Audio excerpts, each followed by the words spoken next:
Digital form episode 3 1905 में जब Orwell ने अपना उपन्यास पहली बार प्रकाशित किया था, तब उन्होंने हमें अधिनायकवाद, चालाकी और भाषा को तोड़ मरोड़ कर पूरे समाज पर नियंत्रण करने के तरीके के बारे में आगाह किया था।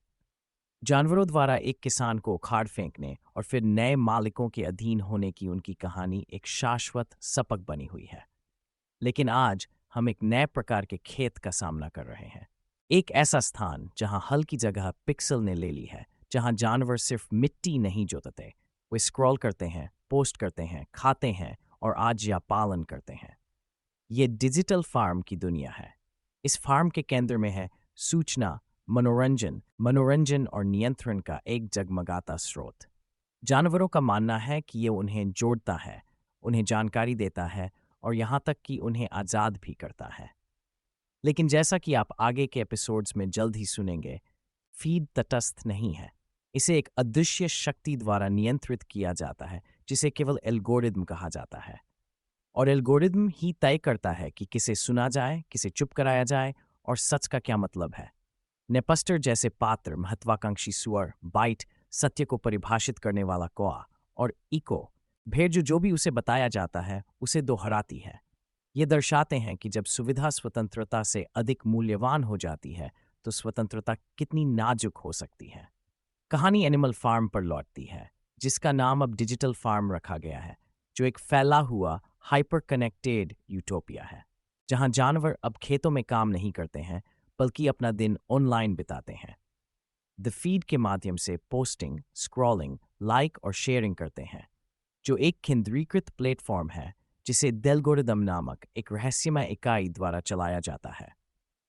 एल्गोरिदम अब ये तय करते हैं कि हम क्या देखते हैं, क्या मानते हैं और यहाँ तक कि हम कैसे याद रखते हैं। सोशल मीडिया जुड़ाव का वादा तो करता है, लेकिन अक्सर विभाजन भी पैदा करता है। और आज़ादी, जो सबसे अनमोल फसल है, सुख सुविधा के बदले चुपचाप स्वेच्छा से त्याग दिए जाने का खतरा है। इस पॉडकास्ट के प्रत्येक एपिसोड में मैं आपको डिजिटल फार्म के एक अध्याय के माध्यम से मार्गदर्शन करूंगा, रूपक को खोलूंगा और इसे उन वास्तविक मुद्दों से जोड़ूंगा जिनका हम आज सामना कर रहे हैं। सेंसरशिप, निगरानी, मीडिया नियंत्रण और डिजिटल युग में स्वतंत्रता का क्षरण। मुझे आशा है कि इस यात्रा के अंत तक आप ये देख सकेंगे कि साहित्य किस प्रकार जीवन को प्रतिबिंबित कर सकता है और किस प्रकार कहानियां हमें उस समय स्वतंत्रता की रक्षा के लिए तैयार कर सकती हैं जब ये सबसे अधिक खतरे में है। मुख्य पात्रों: नैपस्टर, नेपोलियन का एक तकनीक प्रेमी सुअर वंशज; ओइंक बुक, जिसे बाद में द फीड में विलय कर दिया गया, मंच का संस्थापक। खुली अभिव्यक्ति का समर्थन करने का दावा करता है, लेकिन कथानक को नियंत्रित करने में लगा रहता है। बाइट, एक चालाक कौवा जो फैक्ट फ्लॉक के प्रमुख के रूप में कार्य करता है, जो एक वास्तविक समय गलत सूचना पुलिस सेवा है। प्रतिध्वनि, एक मृदुभाषी भेड़ जो प्रचलित नारे दोहराने के लिए प्रोग्राम की गई है। उदाहरण के लिए, असहमति होना विश्वासघात है। हिमपात, एक बकरी जो प्रतिबंधित शब्दों और छाया प्रतिबंधों के बारे में सवाल पूछने की हिम्मत करती है, उसे सुरक्षा के लिए खतरा करार दिया जाता है। चरवाहों के रूप में उपग्रह, आकाश की चौकस निगाह। डिजिटल फार्म के ऊपर का आकाश अब सिर्फ सूरज और बादलों का एक कैनवास नहीं रह गया था। यह एक विशाल डिजिटल विस्तार बन गया था, जो अनदेखे संकेतों से गूंज रहा था और डेटा धाराओं से झिलमिला रहा था। उपग्रह, जो कभी मूक पर्यवेक्षक थे, इस नए युग के सजग चरवाहों में बदल गए थे, जो सूचना के एक जटिल नेटवर्क के माध्यम से जानवरों का मार्गदर्शन कर रहे थे। उनकी सतर्क निगाहें फार्म के हर कोने पर नजर रखती थीं, ये सुनिश्चित करते हुए कि डेटा का प्रवाह निर्बाध रहे और कोई भी असहमति की आवाज़ सहमति के शोर से ऊपर उठने की हिम्मत न करे। जैसे जैसे जानवर अपनी रोजमर्रा की जिंदगी में व्यस्त होते गए, फीड के अंतहीन स्क्रॉल में डूबे रहे, वे उस सर्वव्यापी निगाह से बेखबर रहे जो उनकी हर हरकत पर नजर रख रही थी।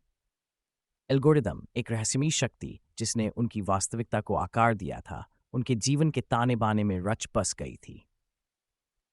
प्रत्येक पोस्ट, प्रत्येक लाइक और प्रत्येक टिप्पणी की जांच की गई, उसे वर्गीकृत किया गया और उसका विश्लेषण किया गया, जिससे एक डिजिटल टेपेस्ट्री तैयार हुई, जिसमें सामूहिक विचार का चित्र चित्रित किया गया, जिसे सत्ता में बैठे लोगों के दृष्टिकोण के साथ संरेखित करने के लिए सावधानीपूर्वक तैयार किया गया था। तकनीक प्रेमी सुअर निपस्टर इस नई प्रणाली के विकास पर बहुत गर्व महसूस कर रहा था। वह अक्सर उपग्रह नेटवर्क की परिष्कृतता का बखान करता था और दावा करता था कि यह प्रगति का प्रतीक है। आसमान में हमारी नजरें ये सुनिश्चित करती हैं कि कोई भी हानिकारक विचार पनप न सके। वह बड़ी बड़ी सभाओं में घोषणा करता था। स्क्रीन की चमक उसके सुअर जैसे चेहरे को रोशन कर रही होती थी। जानवर खुशी से झूम उठे, ये मानते हुए कि उन्होंने सुरक्षा और आज़ादी के बीच संतुलन बना लिया है। उन्हें यकीन था कि उनकी चौकस निगाहें उन्हें परछाई में छिपे दुर्भावनापूर्ण तत्वों से बचाने के लिए हैं।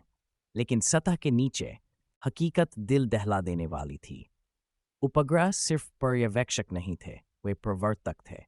चालाक कौवा बाइट को फैक्ट फ्लॉक का प्रमुख नियुक्त किया गया था, जो एक रियल टाइम गलत सूचना पुलिस सेवा है।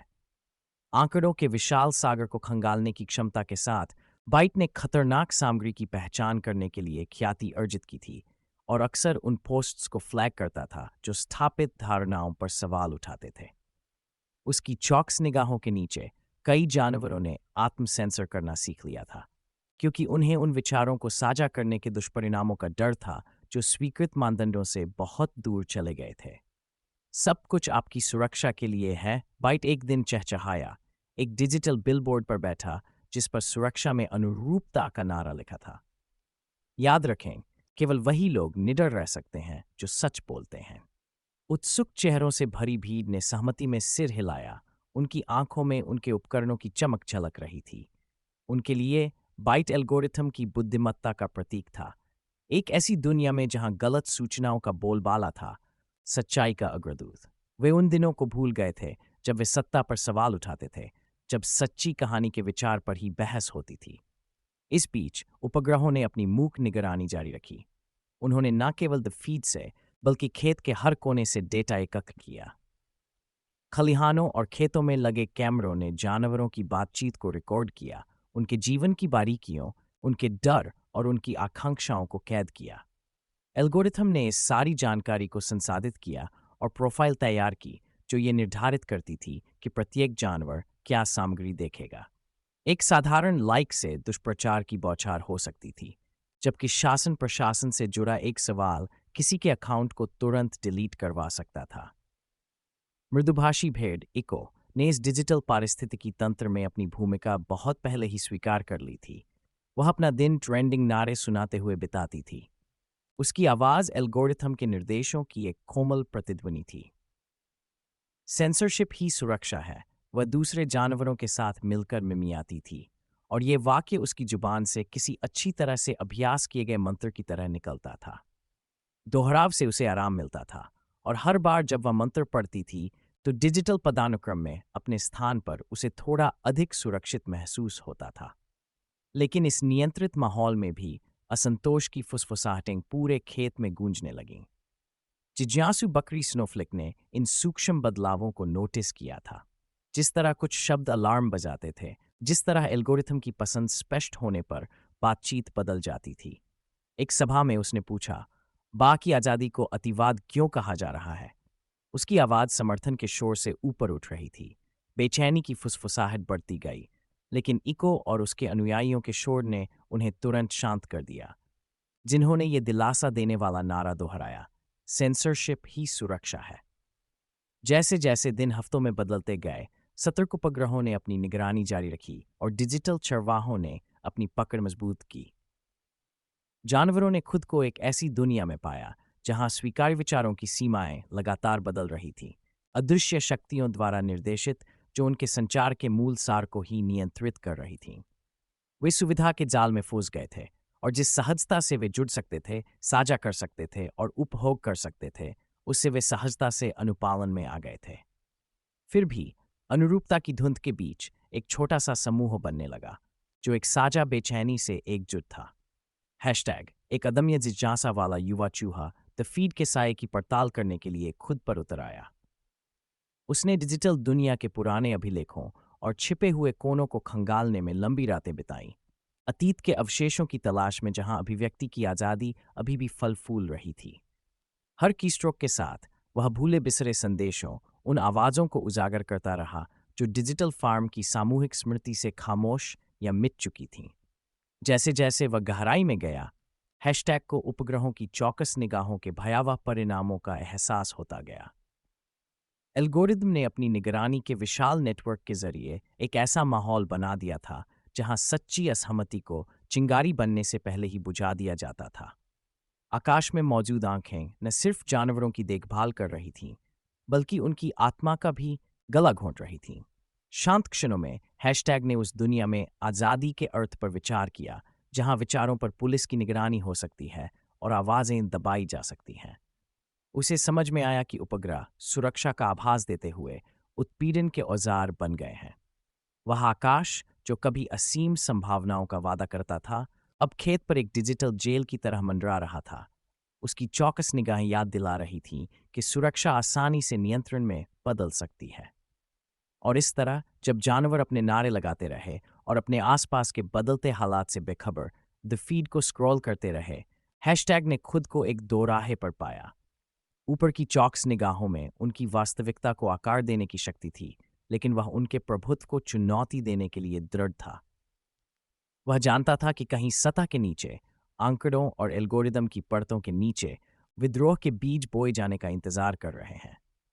एक ऐसी दुनिया में जहां उपग्रह चरवाहों की तरह काम करते हैं, हैशटैग ने असहमति की आवाज बनने का संकल्प लिया। आकाश की चौकस निगाहों की छाया में आजादी की एक फुसफुसाहट, मार्गदर्शन या आदेश। डिजिटल फार्म के हृदय में विशाल आकाश उपग्रहों की झिलमिलाहट से जगमगा रहा था। उनकी खामोश गुनगुनाहट डिजिटल आकाश में गूंज रही थी।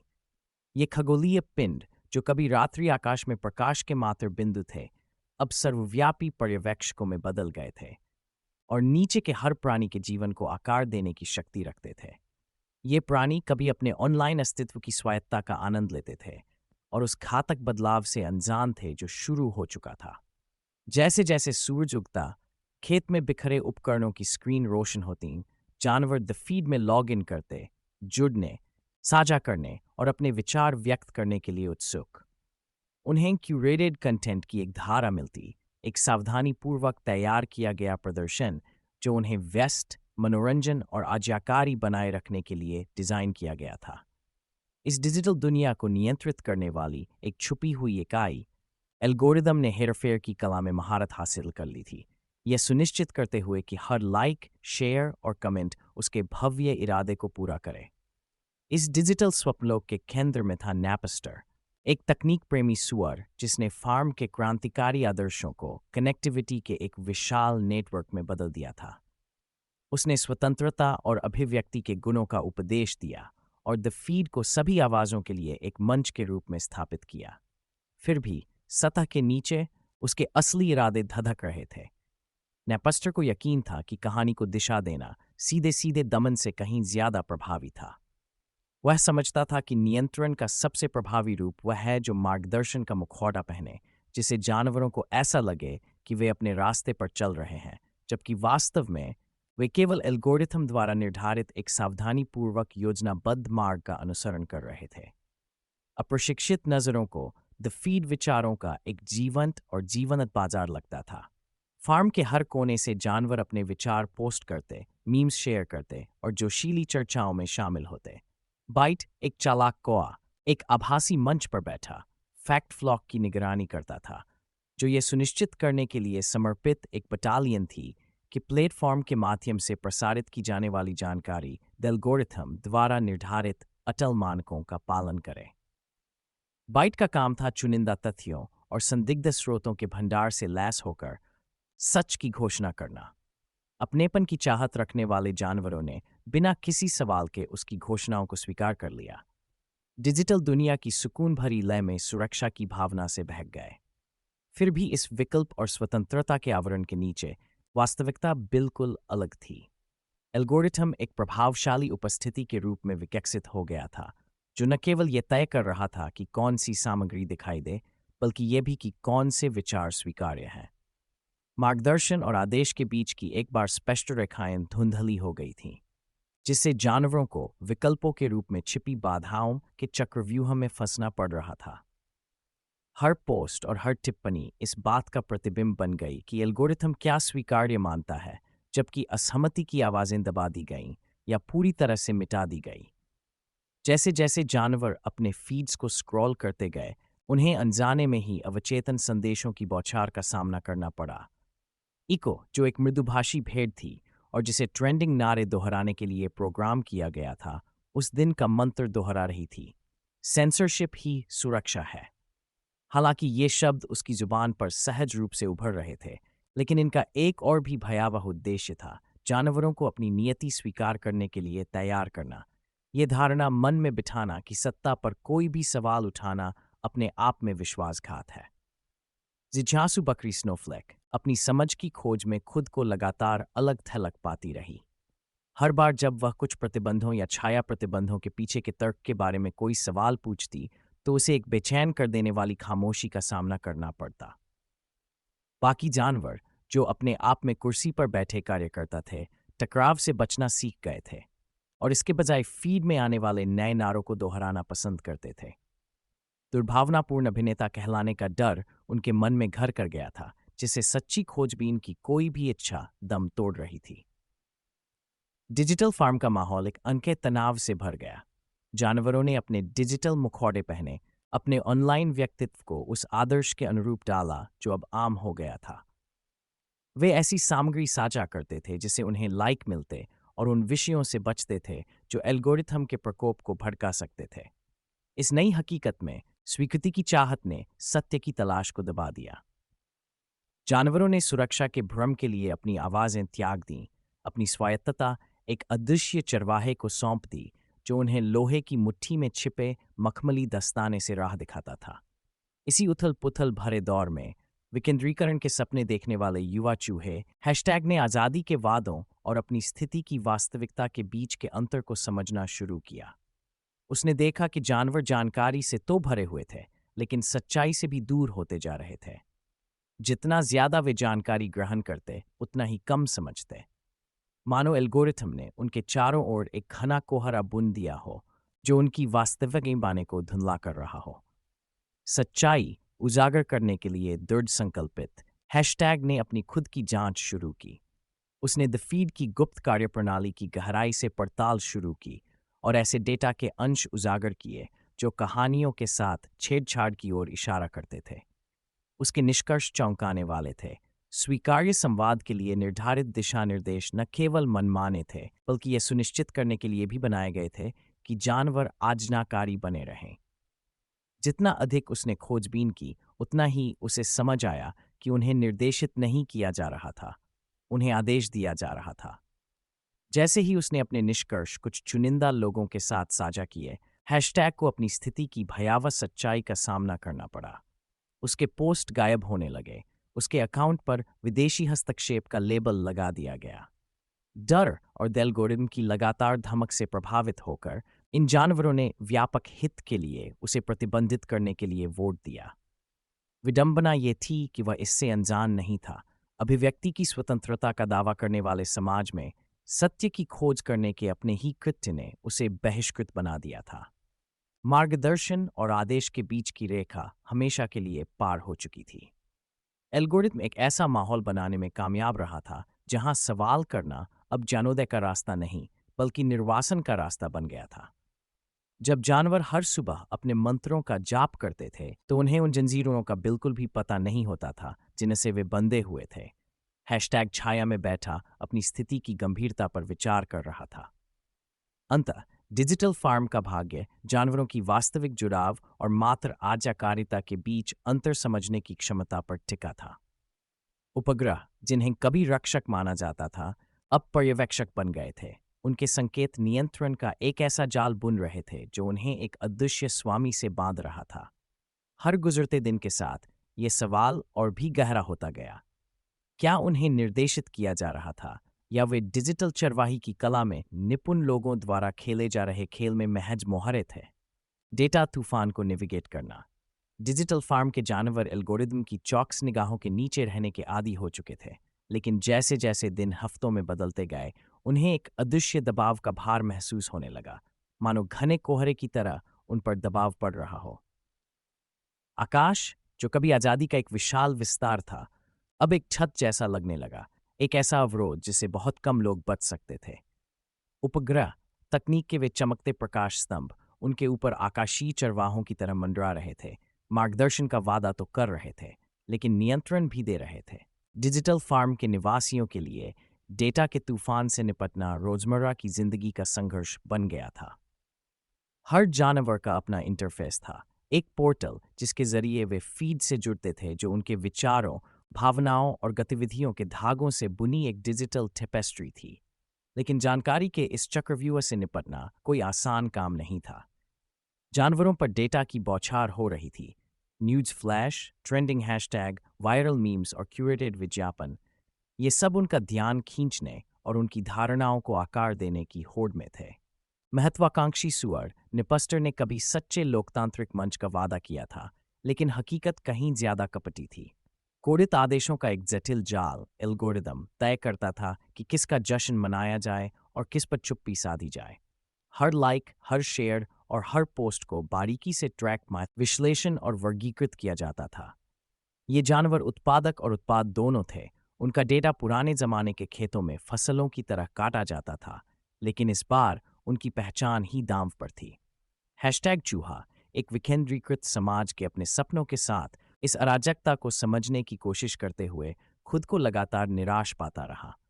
वह फीड में स्क्रॉल करता रहा, उन आवाज़ों की तलाश में जो उसके आदर्शों से मेल खाती हों, लेकिन इसके बजाय उसे बनावटी सहमति का कोलाहल ही मिलता रहा।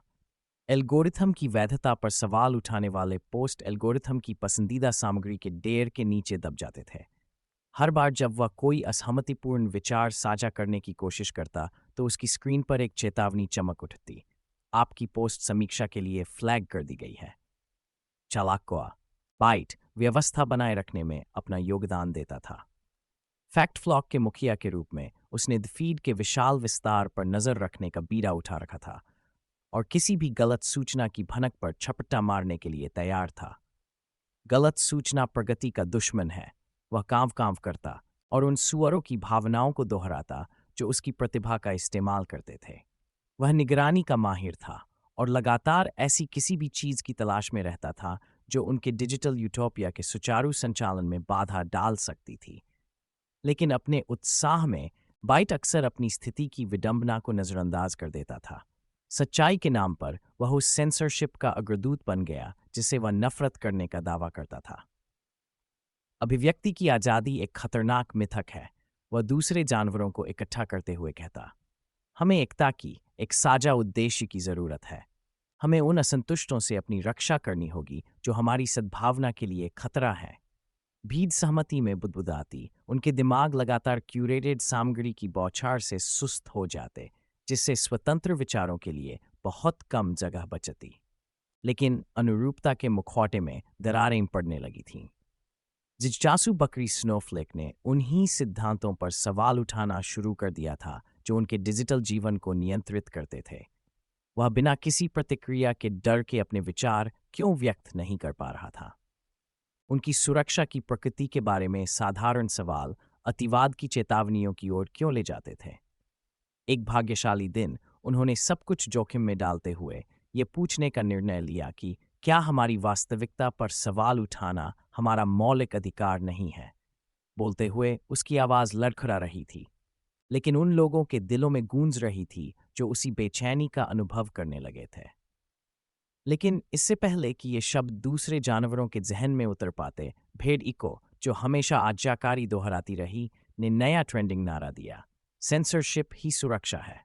लोगों के सामूहिक सिर हिलाने से स्नोफ्लेक की आवाज दब गई और कुछ ही पलों में उसे दुर्भावनापूर्ण अभिनेता करार दे दिया गया। उसके अकाउंट पर शैडो बैन लगा दिया गया, जिससे वह कंटेंट के समुद्र में अदृश्य हो गया। जैसे जैसे सूचनाओं का तूफान बढ़ता गया, हैशटैग और भी दृढ़ होता गया। उसने अनगिनत घंटे अंधेरे में बिताए, फीड की बारीकियों को समझा और उन छिपे हुए प्रोटोकॉल्स की गहराई में उतरा जो उसके अस्तित्व को नियंत्रित करते थे। उसे समझ आने लगा कि डेटा तूफान से प्रभावी ढंग से निपटने के लिए न केवल यह समझना जरूरी है कि क्या दिखाया जा रहा है, बल्कि यह भी कि क्या जानबूझकर छिपाया गया है। एक प्रेरणा भरे पल में हैशटैग ने एक योजना बनाई। वह एक वैकल्पिक चैनल, एक विकेंद्रीकृत रिले नेटवर्क बनाएगा जो द फीड से स्वतंत्र रूप से चलेगा। यह एक ऐसी जगह होगी जहां सत्य फल फूल सकेगा बिना किसी एल्गोरिथम के। उसने एक ऐसे समुदाय की कल्पना की जहां जानवर बिना किसी दमन के डर के खुलकर अपने विचार साझा कर सकें। लेकिन जैसे ही उन्होंने अपने विचार पर अमल शुरू किया, उन्हें अप्रत्याशित प्रतिरोध का सामना करना पड़ा।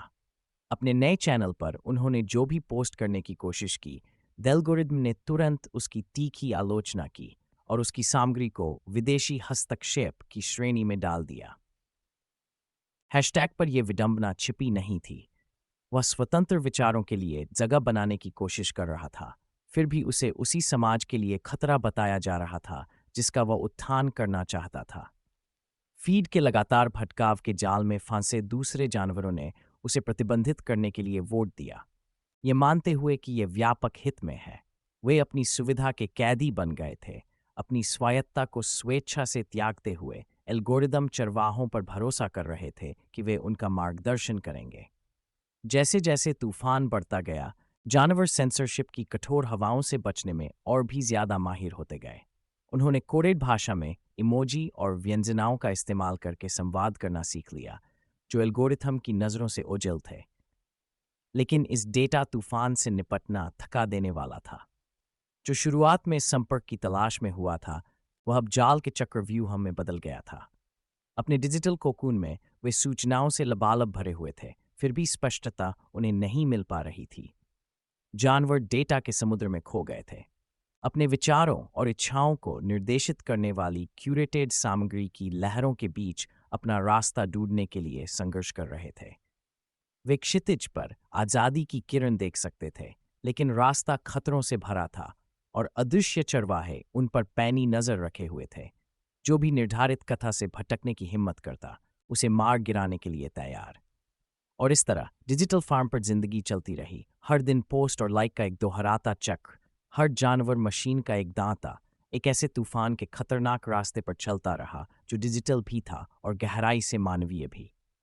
स्पष्टता के लिए संघर्ष जारी रहा, लेकिन सवाल बना रहा, क्या वे कभी इस तूफान से बाहर निकल पाएंगे, या क्या वे हमेशा के लिए फीड की घूमती फिरती अराजकता में खोए रहने के लिए ही बने हैं? यदि आपको इस कहानी में अर्थ मिलता है, तो मैं आपको अमेज़न पर डिजिटल फार्म पढ़ने के लिए आमंत्रित करता हूँ और मेरे साथ मिलकर कुछ और भी बड़ा बनाने के लिए आमंत्रित करता हूँ। ग्लोबल सॉवरेन यूनिवर्सिटी, जो कि विश्व भर में मुफ्त शिक्षा के लिए समर्पित एक गैर लाभकारी संस्था है। हम सब मिलकर एक एक आवाज के साथ सभ्यता का पुनर्निर्माण कर रहे हैं। डिजिटल फार्म पॉडकास्ट के इस पे में मेरे साथ शामिल होने के लिए धन्यवाद। सब तक रहें, विचारशील रहें और याद रखें, स्वतंत्रता वह फसल है जिसके लिए लड़ना उचित है।